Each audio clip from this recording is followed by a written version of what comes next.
ओम नमो भगवते वासुदेवाय। जय श्री राम। भक्तों, इस पावन समय में आप सभी का स्वागत है। जब प्रकृति नव जीवन से भर उठती है, खेतों में हरियाली लहराती है और वातावरण में भक्ति की सुगंध फैल जाती है, तब आता है पवित्र वैशाख मास। यह महीना केवल ऋतु परिवर्तन का संकेत नहीं, बल्कि आत्मा के शुद्धिकरण और भगवान के प्रति समर्पण का भी समय है। शास्त्रों में कहा गया है कि वैशाख मास में स्नान, दान, जप और तप करने से अनेक जन्मों के पाप नष्ट हो जाते हैं और मनुष्य को अक्षय पुण्य की प्राप्ति होती है। आज हम इसी पावन वैशाख मास की महिमा को जानने के लिए सुनेंगे वैशाख महात्म कथा अध्याय 1। इस कथा को श्रद्धा और विश्वास के साथ सुनने से जीवन में सुख, शांति और समृद्धि का वास होता है और भगवान की विशेष कृपा प्राप्त होती है। शुभम करोति कल्याणम, आरोग्यम धन संपदा, शत्रु बुद्धि विनाशाय, दीप ज्योति नमस्तुते। आप सभी श्रोतागणों को वैशाख मास की ढेर सारी शुभकामनाएं। यह पावन महीना हमारे जीवन में सुख, समृद्धि, खुशहाली और नए अवसर लेकर आए। आपके घर में हमेशा अन्न, धन और आनंद बना रहे। भगवान श्री हरि के श्री चरणों में मैं आप सबके मंगल की कामना करती हूँ। आपके जीवन में सदैव सुख, शांति, संपन्नता ठाकुर जी की कृपा से हमेशा बनी रहे। कान्हा जी आपके मन की समस्त इच्छाओं को पूर्ण करे। अपनी भक्ति और प्रेम से हृदय को छू लेने वाली और पवित्र महीना वैशाख मास के महात्म कथा का श्रवण करें, जिससे पापों को नाश करने और महापुण्य देने वाला यह महीना आपके लिए भी शुभता लाए। एक माँ की तरह यह महीना हमारी अभी की सभी इच्छाओं को पूर्ण करता है। इसलिए ही इस महीने में गृहस्थों के लिए महा संयोग है पुण्य प्राप्ति का। चैत्र मास की पूर्णिमा से वैशाख मास की पूर्णिमा तक पवित्र नदियों में स्नान करने से कई जन्मों के पापों से मुक्ति मिल जाती है। पुराणों में वैशाख मास के स्नान को भगवान श्री हरि विष्णु को पाने का सबसे सुगम और सरल मार्ग बताया गया है। वैशाख मास महात्म का वर्णन हमें पद्म पुराण और स्कंद पुराण में उल्लेखित मिलता है। वैशाख मास महात्म सूजी की महाराज ने सभी ऋषियों को सुनाया था। सबसे पहले यह महात्म भगवान विष्णु ने माता लक्ष्मी को बताया था, जिसे ब्रह्मा जी ने भी श्रवण किया था और बाद में अपने पुत्र नारद जी को सुनाया था। यही महात्म नारद जी ने राजा अम्बरीश को भी बताया। अब आपको पद्म पुराण और स्कंद पुराण में वर्णित वैशाख मास महात्म की कथा श्रवण कराती हूँ।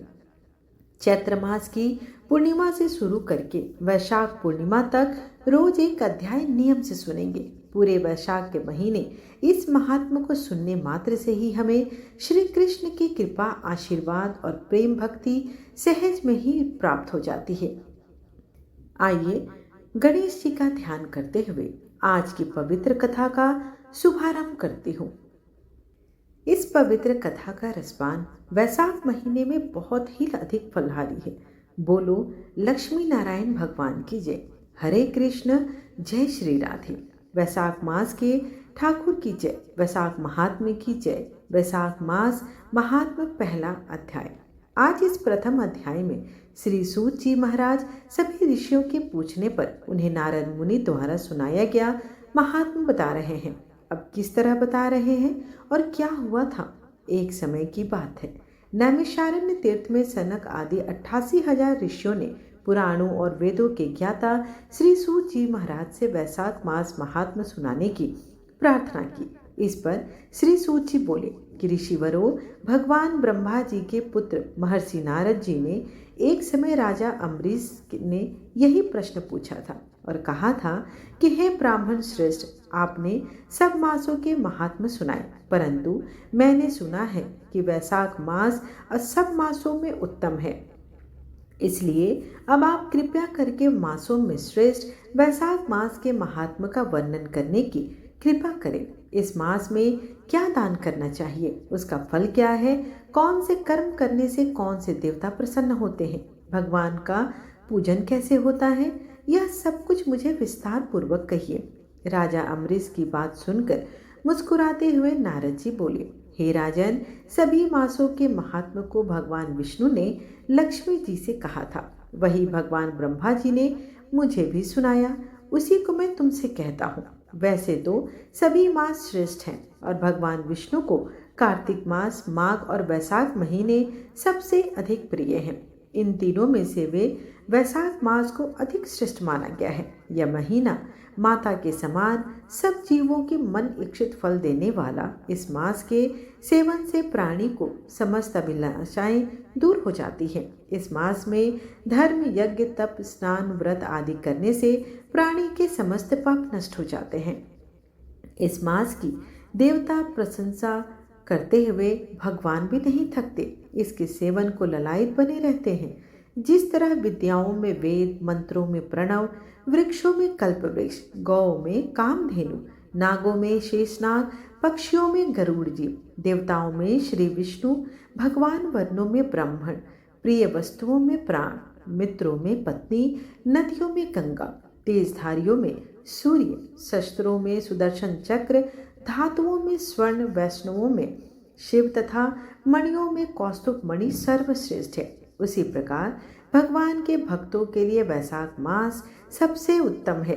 यह मास भगवान विष्णु की भक्ति उत्पन्न करने वाला है।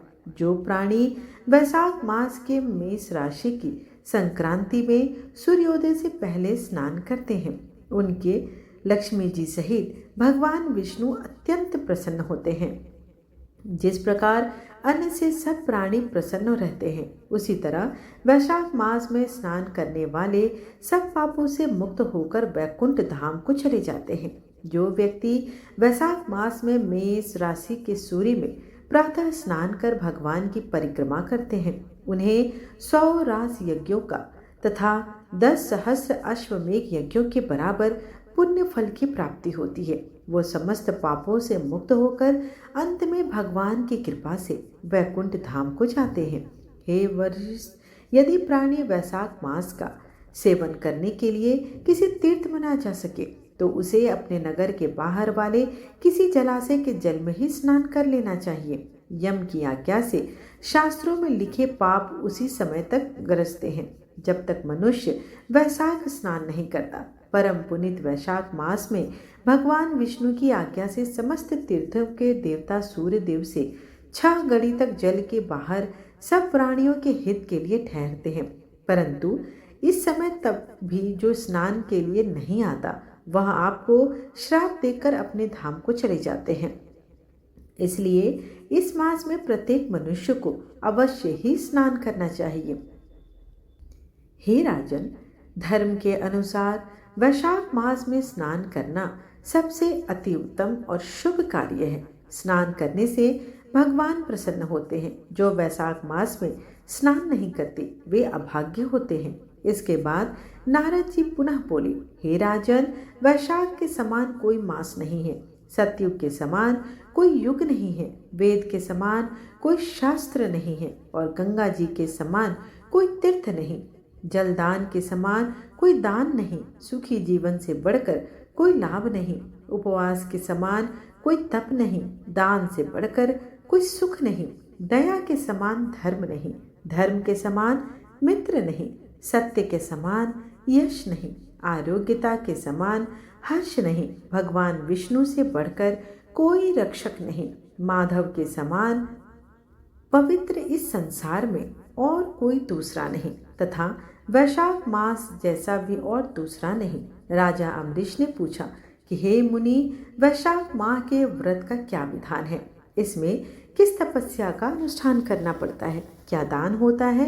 कैसे स्नान किया जाता है? और किस प्रकार भगवान केशव की पूजा होती है? हे ब्रह्मा ऋषि, आप भगवान से श्री हरि के प्रिय भक्त तथा सब कुछ जानने वाले हो, इसलिए कृपया करके मुझे यह सब बता दीजिए। नारद जी बोले, वैशाख श्रेष्ठ मास है और भगवान विष्णु को अत्यंत प्रिय है।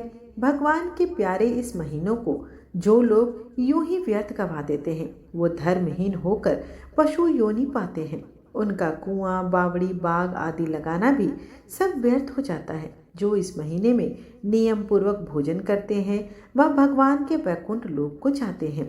संसार में अनेक तरह के दान, व्रत और तप आदि हैं, परंतु उन्हें करने के लिए शरीर को बहुत अधिक परिश्रम करना होता है।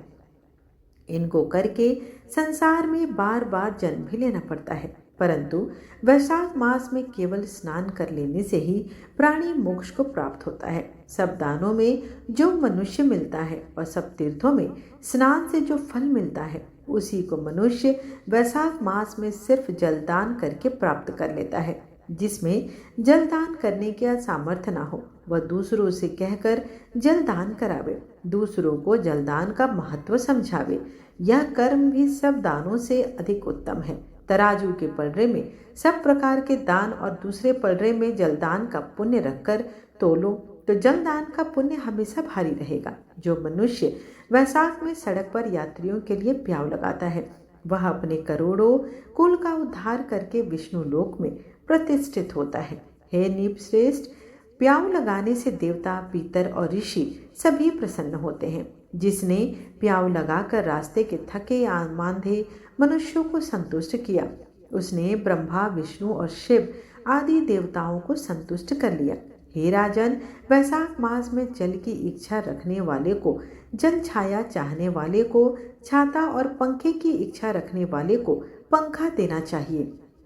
हे राजेंद्र, जो प्यास से पीड़ित महात्मा पुरुष के लिए शीतल जल देता है उसे 10,000 राजसू यज्ञों का फल मिलता है। धूप, परिश्रम और पसीने से पीड़ित ब्राह्मण को जो पंखा डुलाकर हवा करता है वह सब पापों से रहित होकर भगवान का पार्षद होता है। और पंखा दान न करने वाला अनेक प्रकार से वात आदि रोगों से दुखी होता है और नरकवास करता है। जो थके हुए ब्राह्मण को कपड़े से भी हवा कर देता है वह भी सब पापों से छूटकर मुक्ति पाता है। जो शुद्ध मन से ताड़ का पंखा दान करता है वह सब पापों का नाश कर ब्रह्मलोक को जाता है। वैशाख मास में छतरी जरूर दान करें। जो मनुष्य विष्णु भगवान के प्यारे इस वैशाख मास में छतरी दान नहीं करते उन्हें कहीं जगह नहीं मिलती और वो महाक्रूर पिशाच बन के पृथ्वी पर घूमते रहते हैं। जो विष्णु प्रिय वैशाख मास में जूतों का दान करते हैं वो यमदूतों का तिरस्कार करके सीधा विष्णु लोक में जाते हैं। मतलब उन्हें यमदूतों का मुख देखना भी नहीं पड़ता। ब्राह्मण की याचना करने पर जो भी खड़ाऊ का दान करते हैं वो राजा बनते हैं। जो मार्ग में धर्मशाला आदि बनवाते हैं उसका फल तो ब्रह्मा जी भी नहीं कर सकते। ब्राह्मण अतिथि आदि को कोई भोजन देकर तो उसका फल भी अंत नहीं होता। जो भगवान मार के थके हुए ब्राह्मण के लिए आश्रय देता है उसके पुण्य फल का भी वर्णन नहीं किया जा सकता। हे राजन, अन्नदान मनुष्यों को तृप्त करने वाला है, इसलिए संसार में अन्न के समान कोई दान नहीं। भूखे मनुष्य को स्त्री, पुत्र, घर, वस्त्र, आभूषण आदि कुछ भी अच्छे नहीं लगते। पेट भरने पर ही सब कुछ अच्छे लगते हैं। इसलिए अन्नदान के समान ना कुछ हुआ है ना कुछ होगा। विद्वान लोग अन्न के दान को ही पिता मानते हैं। अधिक शब्दों में कहा जाए तो अन्नदान के समान संसार की और कोई दान नहीं है। जो वैशाख मास में थके ब्राह्मण को अन्नदान नहीं देते वो पिशाच बनकर पृथ्वी पर अपना ही मांस खाता हुआ फिरता है। इसलिए हे राजन, अन्नदान में सभी धर्म निवास करते हैं। नारद जी से इतनी कथा सुनने के बाद राजा अंगीस ने कहा, हे देव ऋषि नारद जी, यदि माधव माँ सबसे श्रेष्ठ और भगवान लक्ष्मीपति जी को इतना अधिक प्रिय है तो इस समय में स्नान करने से क्या विधि है? वैशाख मास में किस वस्तु का दान की जाए, कौन सी पूजा अर्चना की जाए, किस प्रकार से तपस्या की जाए तथा किस देवता का पूजन करना चाहिए, यह सब भी बताने की कृपा करे। नारद जी बोले, हे राजन, देवादिदेव लक्ष्मीपति भगवान विष्णु सभी पापों का नाश करने वाले हैं। उन्हें नमस्कार करके चैत्र मास की पूर्णिमा को इस व्रत का आरंभ करना चाहिए। व्रत लेने वाला मनुष्य यामनियों का पालन करे, शक्ति के अनुसार कुछ दान दे, हविष्य, अन्न मतलब यज्ञ आदि में उपयोग में लाया जाने वाला सात्विक अन्न का आहार करे, भूमि पर सोए, ब्रह्मचर्य व्रत में दृढ़ता पूर्वक रहे, तथा मन में भगवान श्री नारायण का ध्यान करते हुए कष्टमय तपस्याओं के द्वारा शरीर को सुखाए। इस प्रकार नियम से रहकर जब वैशाख की पूर्णिमा आए उस दिन मधु तथा तिल आदि का दान करें। श्रेष्ठ ब्राह्मणों की भक्ति पूर्वक भोजन कराए, उन्हें दक्षिणा देकर धेनु दान तथा वैशाख स्नान के व्रत में जो कुछ भी त्रुटि हो उसकी पूर्णता के लिए ब्राह्मणों से प्रार्थना करें।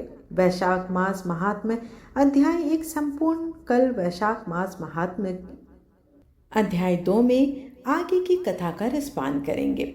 इस अध्याय में हमें दान का महत्व बताया गया, जो अभी आपने श्रद्धा से सुना। आप इस प्रकार किन किन चीज़ों का दान करोगे। जो दान देने में असमर्थ हैं उनके लिए भी बताया गया है कि आप दूसरों को प्रेरणा दें, बट दान करवाएं। अगर आप नहीं कर सकते तो अंत में एक चीज़ आप कर सकते हैं कि किसी ब्राह्मण के द्वारा या फिर किसी भी व्यक्ति से आप वैशाख मास महात्म्य का कथा श्रवण करें। भगवान श्री हरि के चरणों को अपने हृदय में याद करें। राधा रानी और कान्हा जी की कृपा से आपके जीवन में जो भी कमियां हैं वो सभी दूर हो जाएंगी। जो भी परेशानी है सब आपसे दूर हो जाएंगे। इस मनुष्य जीवन का आप अधिक से अधिक लाभ उठाकर जीवन में श्रेष्ठ कर्म करें ताकि आप पापों से मुक्त हो सकें, क्योंकि आप जानते हैं कि जीवन क्षणभंगुर है। अभी क्या है कल क्या होगा ये किसी को पता नहीं। तो अपने कर्मों को सदैव शुद्ध रखें। अपने जीवन को, अपने शरीर का उपयोग धर्म कर्म करने में कीजिए ताकि इससे आप समस्त बंधनों से मुक्त होकर श्री हरि चरणों का रसपान कर सके। आप अगर असमर्थ हैं तो इस मास में राधा नाम या हरे कृष्ण नाम का जाप कर सकते हैं। आप जितना करेंगे उतना पवित्रता आपके हृदय में आएगी। हरे कृष्ण कृष्ण कृष्ण हरे हरे, हरे राम राम राम हरे हरे। आप सभी से अनुरोध है कि कथा का रसपान करने के पश्चात इस महात्मा का ज़्यादा से ज़्यादा आप प्रचार करें, उसे शेयर करें ताकि बाकी लोगों तक भी यह कथा पहुंच सके और बाकी लोगों को भी इसका लाभ मिल सके। आज की कथा सुनने के लिए आप सभी श्रोतागणों का बहुत बहुत धन्यवाद। हरे कृष्णा, जय श्री राधे।